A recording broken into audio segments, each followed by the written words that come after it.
حضرت بایزید بستامی کہتے ہیں کہ میں نے اپنی ماں کے آگے ہاتھ جوڑے، میں نے کہا امی تجھے راضی کروں یا رب کو راضی کروں؟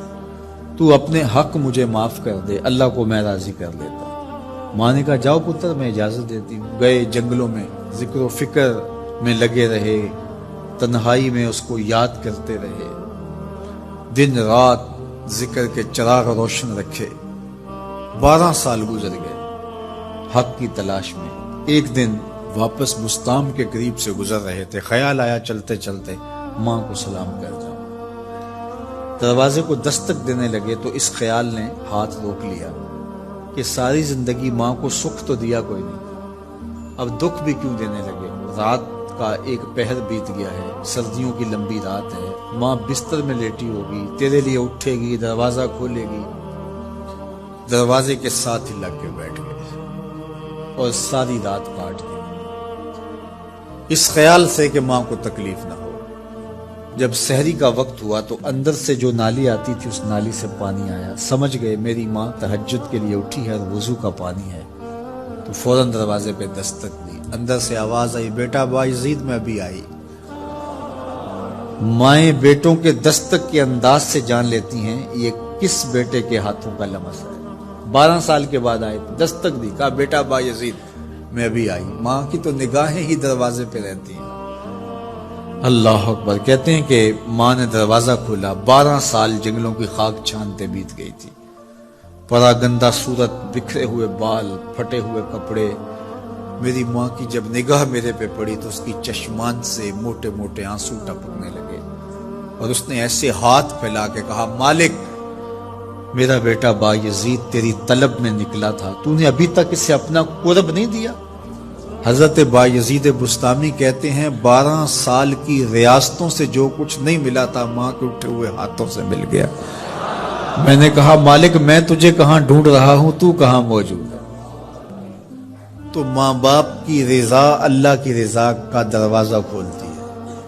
جن لوگوں کے ماں باپ ناراض ہیں اور وہ جا کے پیر صاحب کی خدمت کرتے ہیں اور میاں ماں کے قدم چومو، باپ کی ٹانگیں دباؤ، ان کی خدمت کرو، تمہارے پہلے مرشد وہ ہیں، ان کو راضی کرو، پھر کسی شیخ کامل کی صحبت میں آنا، دیکھو کیسے دل کی بند کھڑکیاں کھلتی ہیں۔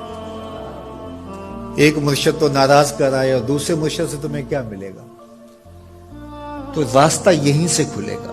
والدین کو کبھی ناراض نہ کرو، والدین کو کبھی دکھ نہ دو، والدین کو کبھی تکلیف نہ پہنچاؤ، اور والدین کو بھی چاہیے کہ اپنی اولاد کو اپنا نافرمان نہ بنائے۔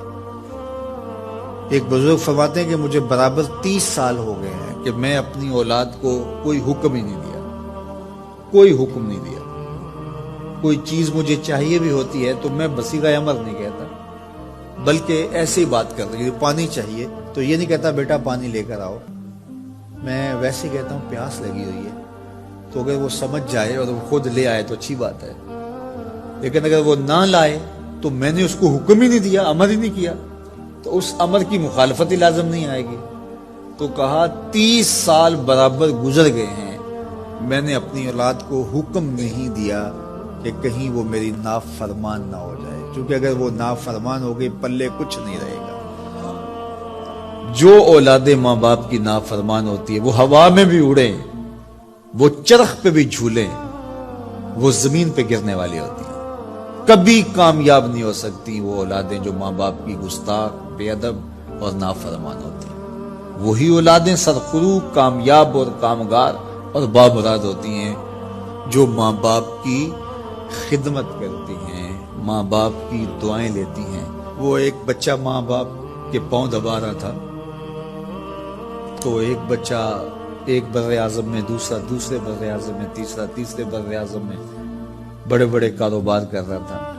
تو کوئی اس کا دوست ملنے آیا، اس نے کہا کہ اس نکمے کو بھی کہیں بھیج دو، فلاں جو ہے وہ یورپ میں ہے، فلاں امریکہ میں ہے، وہاں اتنی بڑی کمپنی اس نے کھولی ہوئی ہے، اس نکمے کو یہاں بٹھایا، اس کو بھیج دو، یہ تو نکمہ کسی کام کا نہیں۔ کہا یہ نکمہ ہی تو میرے کام آ رہا ہے، کہ نکمہ ہی تو میرے کام آ رہا ہے۔ تو اولاد خوش نصیب ہے کہ اپنے ماں باپ کی خدمت کرے، اور ان کے ساتھ حسن سلوک کرے۔